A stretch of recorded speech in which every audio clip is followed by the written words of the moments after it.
Hello and welcome to a new video. I was feeling a bit sad and kind of, I don't know, not productive. And I thought I could make a video about my favorite CDs just so I do something and you get to know me a little bit and whatnot. Probably most of you that already watch this channel, if not subscribe, but most of you that watch this channel for a reason or another probably know that I'm a drummer.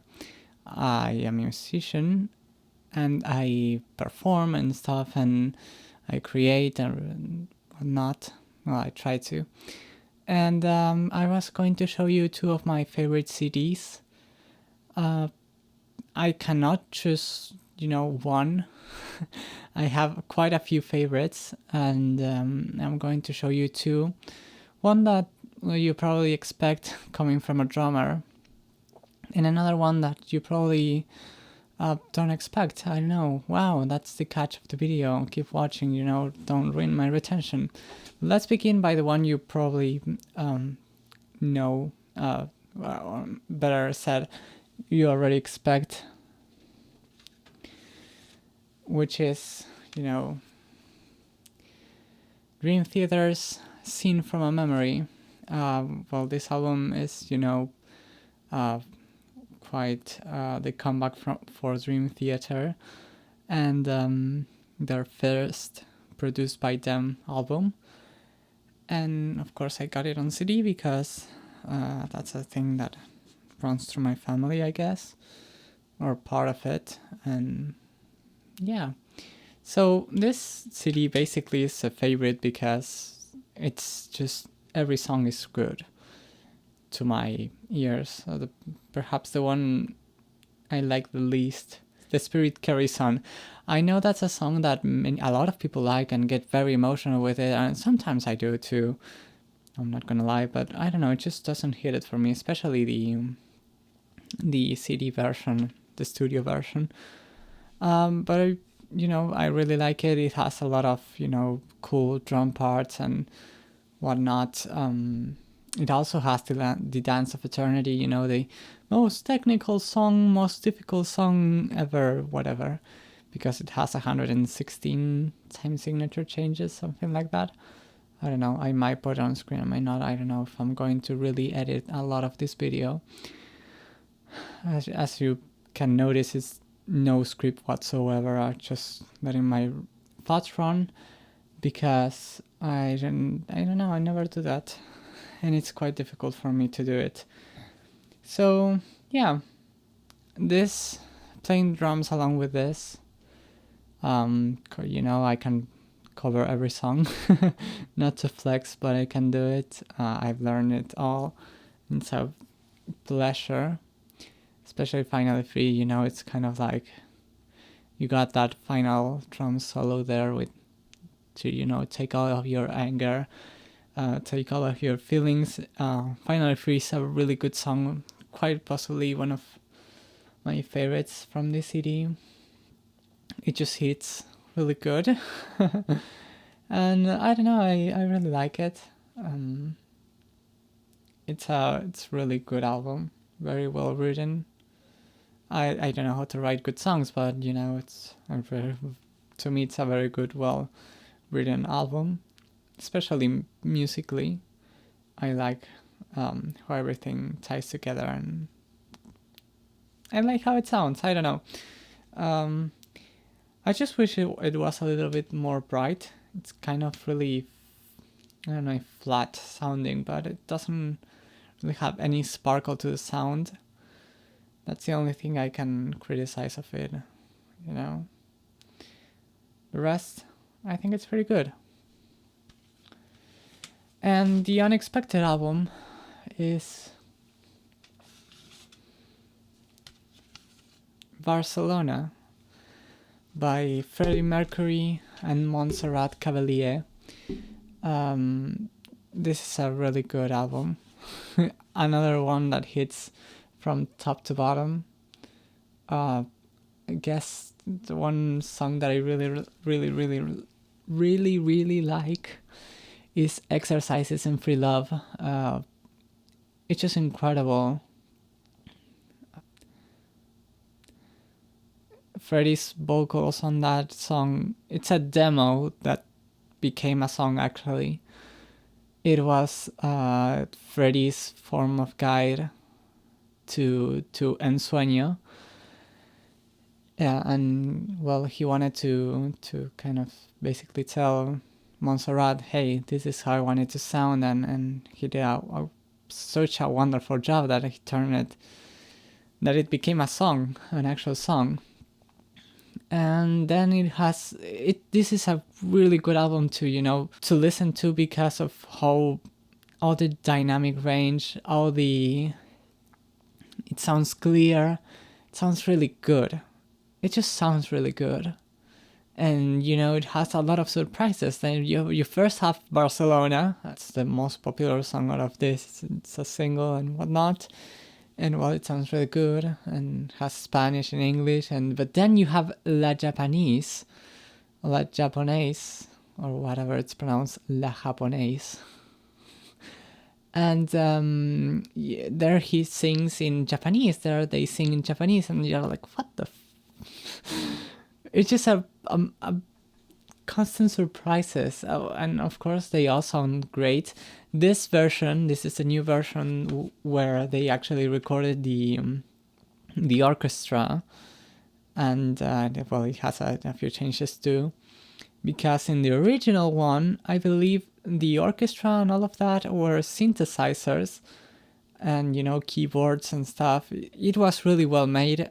I totally bought that it was a real orchestra, but apparently it's not.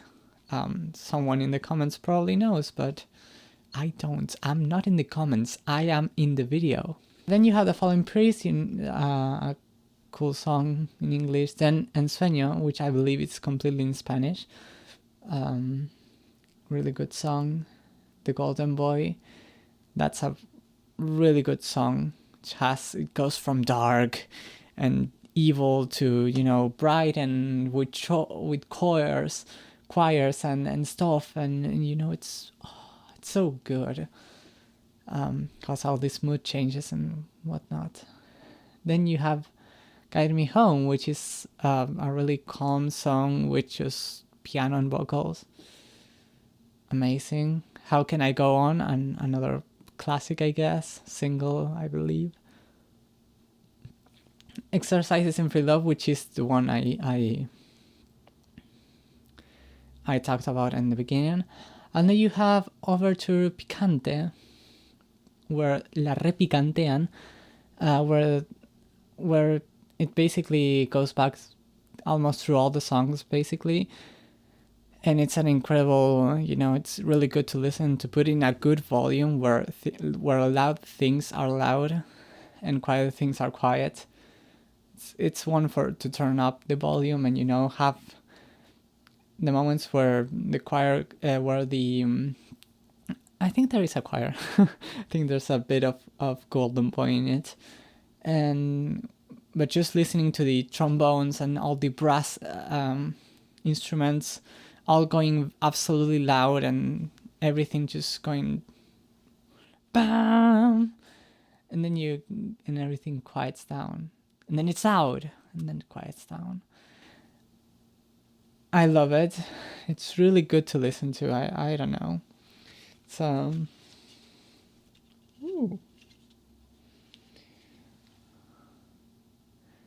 and a curious thing about the city, which,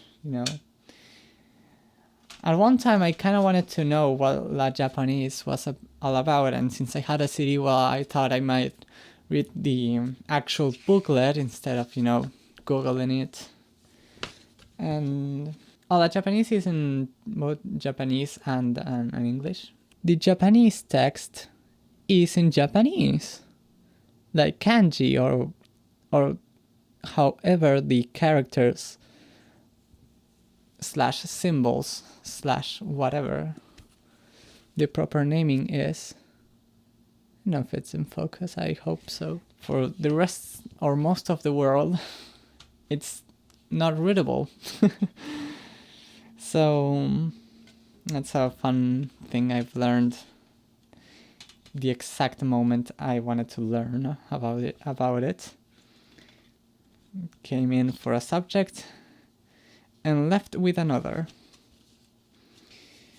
And those are my two, favorite albums for today. One classic prog metal, a good album for drummers to learn because it has a lot of patterns, it has a lot of tricky things to figure out, and you can learn a thing or two. From home you can learn that 1916 isn't really that difficult. You can learn that the Dance of Eternity isn't as unplayable as it may seem. And has a lot of cool things. It's really good to listen to. And then you have Barcelona, an album to put on headphones or speakers at a very good volume where loud is loud and quiet is quiet, and just enjoy it. Enjoy every moment of actually listening to music instead of something else, I don't know, of just having it as a background noise. These two albums are for actually listening them, paying attention to everything you can. And that's pretty much it. So yeah, if you actually watched this entire video, thank you very, very much. Subscribe. I'll probably do more personal videos like this every now and again. And if not, stay tuned for, I don't know, whatever I think or whatever you suggest. I make videos about everything, and yet I don't have ideas. I chose my own poison. I said, no niche, so I can do everything I like because I have a lot of hobbies. And then came to the fact that there's so much I can do, yet I don't feel capable of actually making it justice. So, haha. That's self-sabotage, kids. Don't do it. And you know what you could do instead of self-sabotaging? Watching another one of my videos. Perhaps this one. Or here. Or whatever it is supposed to be. I'm not gonna get in the way of it. It's actually gonna get in my way because it's gonna be like on top of me no matter what. Anyways. Take care. And sorry for not looking like directly.